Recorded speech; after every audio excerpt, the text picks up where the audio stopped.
Assalamualaikum warahmatullahi wabarakatuh. Bertemu lagi dalam kelas Bahasa Melayu tahun 6. Anda sudah bersedia? Jika sudah, ayo kita mulakan.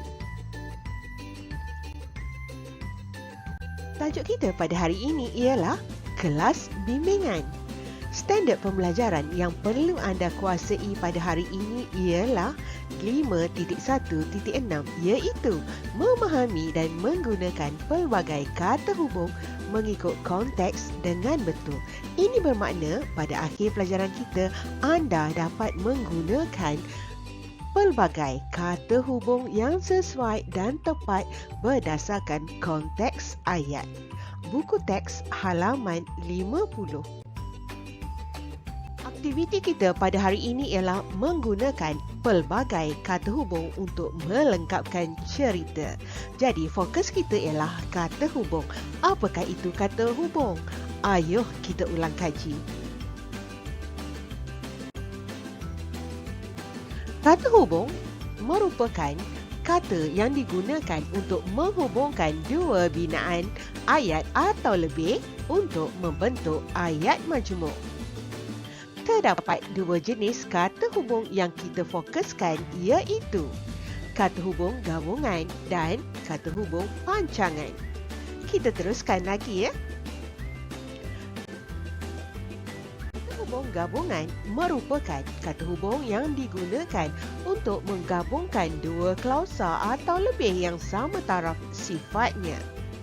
Contoh kata hubung gabungan ialah bahkan, serta, dan, tetapi, dan seterusnya sebagaimana yang tertera pada skrin anda sekarang.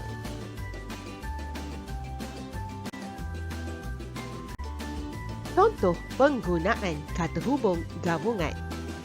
1. Dia membuka almari lalu mengambil bajunya. Ini bermakna ayat yang pertama dan ayat yang kedua tarafnya sama, kekuatannya sama, kelebihannya sama, pemberatannya sama, iaitu dia membuka almari. Untuk apa? Untuk mengambil baju. Jadi kita boleh lihat kedua-dua perbuatan itu. Ayat yang kedua, Roziah mendengar radio sambil menggosok baju. Dua perkara dilakukan pada masa yang sama, iaitu mendengar radio dan juga menggosok baju. Faham? Kita teruskan lagi. Kata hubung pancangan pula ialah kata hubung yang digunakan untuk menghubungkan klausa tak setara atau klausa pancangan pada klausa utama. Contoh kata hubung pancangan ialah kerana, sementara, walaupun, apabila dan seterusnya sebagaimana yang tertera pada skrin anda. Sekarang kita lihat pula contoh penggunaan kata hubung pancangan dalam ayat. 1. Asmah senyum kerana dia sangat gembira. Kita boleh nampak Asmah senyum kan? Tetapi kita tidak boleh nampak kegembiraannya. Kegembiraan itu hanya terpancar pada senyuman itu saja. Ini yang kita namakan pemberatannya tidak setara. Ayat yang kedua, kami akan berhenti menjalani latihan bola sepak jika hujan bertambah lebat. Fokus utama kita ialah kami akan berhenti menjalani latihan bola sepak. Jika hujan lebat, jika tak lebat, mereka akan terus bermain. Ini bermaksud pemberatan pada ayat yang pertama. Boleh faham? Sudah tentu boleh kan? Kita teruskan dengan aktiviti utama kita pada hari ini iaitu menggunakan pelbagai kata hubung untuk melengkapkan cerita. Ayo kita lihat apakah cerita itu. Sebagaimana yang tertera pada skrin anda sekarang dan juga dalam buku teks anda telah diberikan dua perenggan cerita mengenai kelas bimbingan. Ayo kita baca. Kelas bimbingan.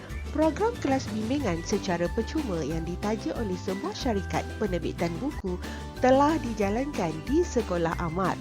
Ahmad dan rakan-rakannya tidak melepaskan peluang keemasan untuk mengikuti kelas bimbingan Bahasa Melayu yang dikendalikan oleh Cikgu Mazidah. Perenggan yang kedua, Cikgu Mazidah memberikan penerangan yang jelas supaya murid memahami topik yang diajarkannya. Setelah selesai sesi penerangan, beliau meminta murid membuat latihan. Jika anda lihat di sini, dalam perenggan yang pertama ada 2 kata hubung dan dalam perenggan yang kedua juga terdapat 2 kata hubung. Ya, jadi untuk perenggan-perenggan yang seterusnya, kita harus menggunakan kata hubung. Dan perenggan yang ketiga bermula dengan perkataan amar. Apa agak-agaknya cerita ya?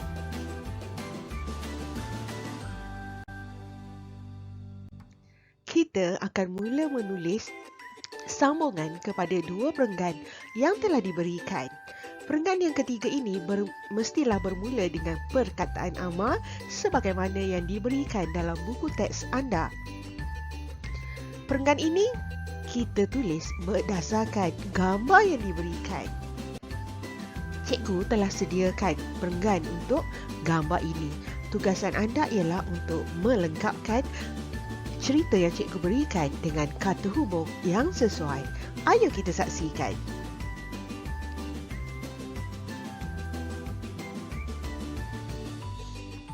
Amar tempat kosong, rakan-rakannya patuh akan arahan yang diberikan. Mereka mula meneliti soalan tempat kosong diberikan oleh cikgu. Tanpa membuang masa, mereka membuka buku latihan tempat kosong menulis jawapan lengkap untuk perenggan yang ketiga. Pastikan anda menulis kata hubung yang sesuai untuk perenggan ini. Kita teruskan lagi ya. Untuk perenggan yang keempat. Okey, berdasarkan gambar, cikgu telah menulis cerita mengenai perenggan ini, iaitu Cikgu Mazidah berdiri di hadapan kelas tempat kosong memerhati anak-anak muridnya menyiapkan latihan. Beliau menyedari tempat kosong semua muridnya selesai menjawab latihan tempat kosong diberikan. Amar tersentak. Tempat kosong, Cikgu Mazidah memanggil namanya. Jadi, apakah 4 kata hubung yang sesuai dalam cerita yang diberikan? Anda tentu telah dapat meneka untuk menjawab latihan ini kan? Kita teruskan lagi ya. Untuk perenggan yang seterusnya ini, Amar berasa gemetar. Tempat kosong, dia tidak begitu yakin akan jawapannya. Dia bangun. Tempat kosong berjalan ke hadapan kelas. Tempat kosong gugup. Dia tetap memberanikan diri dengan membaca jawapannya dengan kuat. Tempat kosong lancar. Dapat atau tidak kata hubung yang sesuai untuk perenggan ini? Dapat ya? Bagus. Kita teruskan.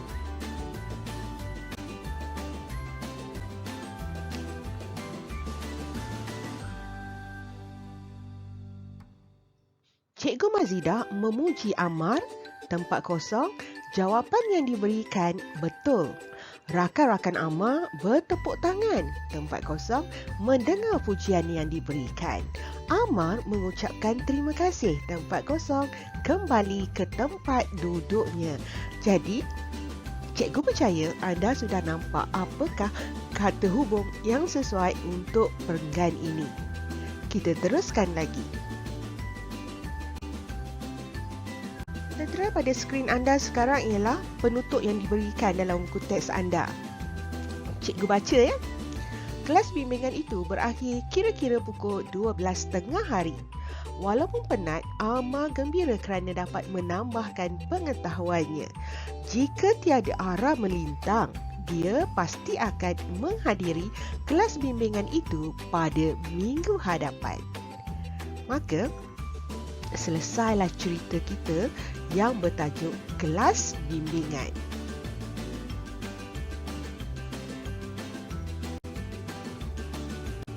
Tamat sudah pelajaran kita pada hari ini. Apakah yang perlu anda lakukan sebenarnya? Anda hanya perlu menyalin semula cerita yang telah kita bincangkan sebentar tadi dalam buku penulisan anda dan lengkapkan jawapan dengan kata hubung yang sesuai dan tepat. Semoga berjaya. Sekian dahulu untuk kali ini, sehingga kita berjumpa lagi. Assalamualaikum warahmatullahi wabarakatuh.